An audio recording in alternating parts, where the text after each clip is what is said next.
우선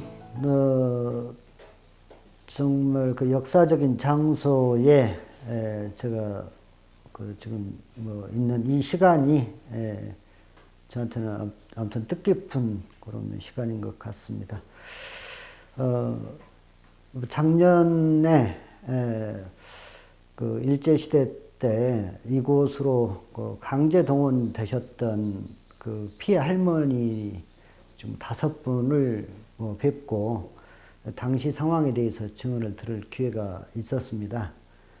장성에 계신 선호선 할머니, 장흥에 계신 한스님 할머니, 보성에 계신 최점덕 할머니, 그리고 보성 이웃에 살고 계시는 한 할머니, 그리고 진도에 계신 한 할머니 해서 5분을 뵙게 됐습니다. 저는 이제 예전의 기억을 얼마나 가지고 있을까 싶었는데 만나 뵀더니 그분들한테는 벌써 광복 76년이라고 하는 시간이 지났음에도 당시에 대해서 아주 또렷하게 당시의 기억을 갖고 계시고, 어떤 할머니의 경우에는 누군가 이런 얘기를 물어줬으면 했었는데 그 말할 기회가 없었다, 그렇게 얘기를 하시더라고요. 그리고 몇 분은 기회가 된다고 하면 예전에 내가 그 일했던 그 현장을 한번 가보고 싶다, 한번 보고 싶다, 이런 얘기를 하더라고요. 그때는 이제 워낙 어린 나이다 보니까 이 공장에 있었었지만 이 공장의 전체적인 규모나 주변 환경을 사실은 잘 모르시는 거예요. 공장이 워낙 넓었고 큰 그 건물들이 있었고, 다만 이분들은 행동 반경이 매우 그 제약되어 있었거든요. 기숙사, 식당, 일하는 공장, 이 위에는 외출 한번 할 기회가 없었기 때문에 내가 지금 시골에 있다가 어느 날 갑자기 광주라고 하는 곳을 왔는데 이 공장 안에 갇혀서 어디에 내가 이렇게 있는지 이 어떤 공간적인 감각이 그 할머니들한테는 없더라고요. 그리고 나서 바깥 구경을 해본 것은 8.15 광복 이후에서야 내가 살던 곳이 이곳이었구나 하고 이제 이렇게 느꼈던 것 같습니다.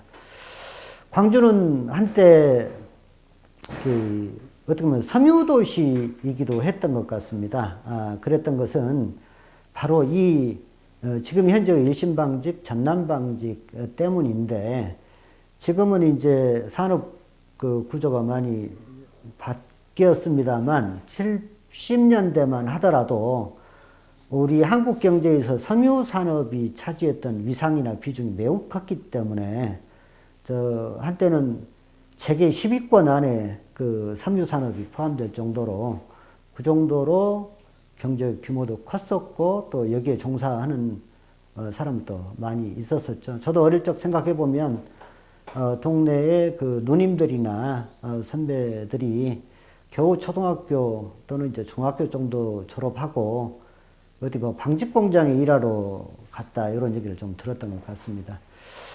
광주도 이제 이 어떤 그 방직 산업과 아주 밀접한 연관을 가지고 있고, 또 가까이 놓고 보더라도 그 이 일신방직, 정남방직을 통해서 뭐 생계도 유지하고 또는 직업을 꾸리고 또 결혼도 해서 가정도 꾸리고 또 아들 딸을 보냈던 많은 사람들한테 어떤 기억을 남겼던 장소가 전남방직, 일신방직이었었고, 또 광주 경제에 끼쳤던 영향도 매우 컸습니다.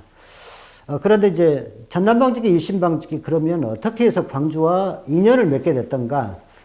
이것은 일제의 한반도 침탈, 식민지 수탈로부터 그 연원이 시작하게 됩니다.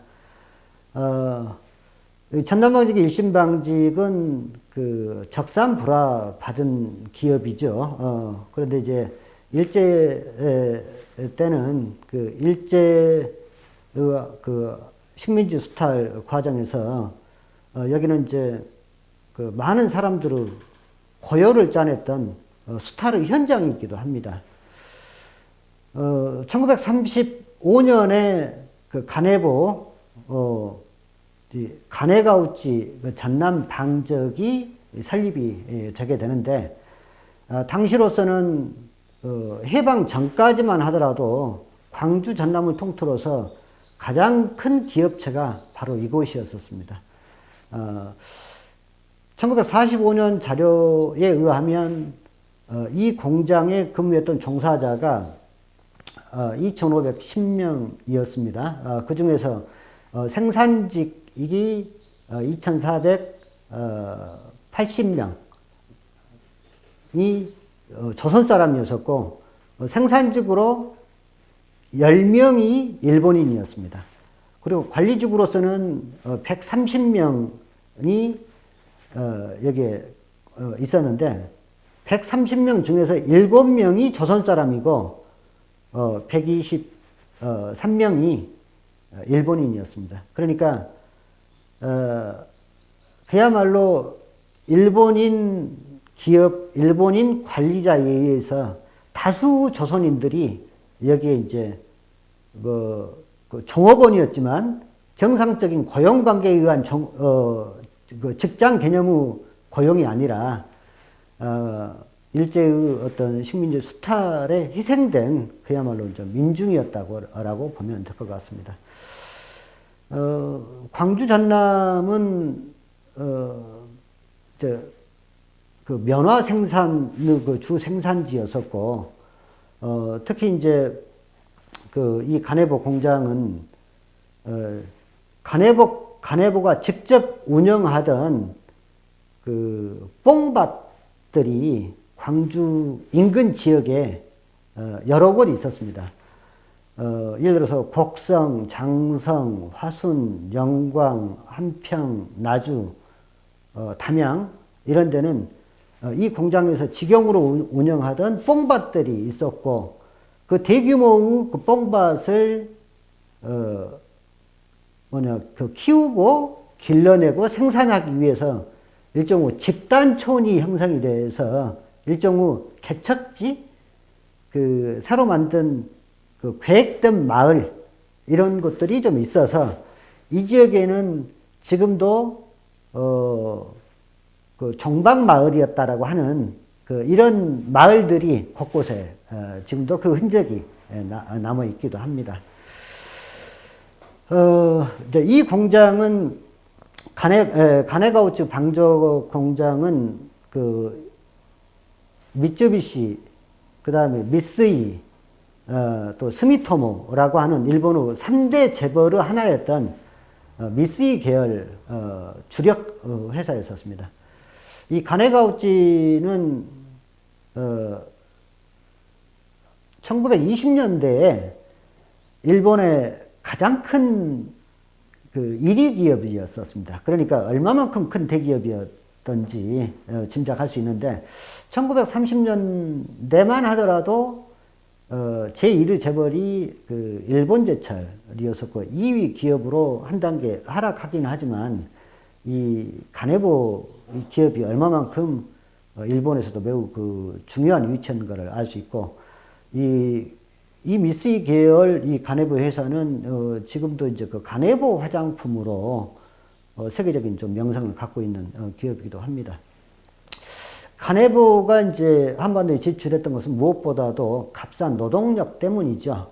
일본보다는 그 식민지였던 조선의 노동력이 훨씬 저임금으로서 공장을 돌릴 수 있었기 때문인데, 예를 들어서 일본에서 그 뽕나무를 재배해서 뇌고치를 생산할 때의 단가보다도 약 반틈 정도면 조선에서는 그걸 뽑아낼 수 있었기 때문에 당연히 해외로 눈을 돌리게 되는 것인데, 우리 기업들이 뭐 90년대 이후에 또 2000년대에 활발하게 해외 진출을 하고 또 해외 공장을 두는 것도 이제 국내 어떤 그 임금보다는 저개발 국가의 임금이 값쌌기 때문에 해외로 공장을 두는 것처럼, 당시 이제 간해보도 그런 이제 국제적인 감각이랄지 또는 기업 이윤을 위해서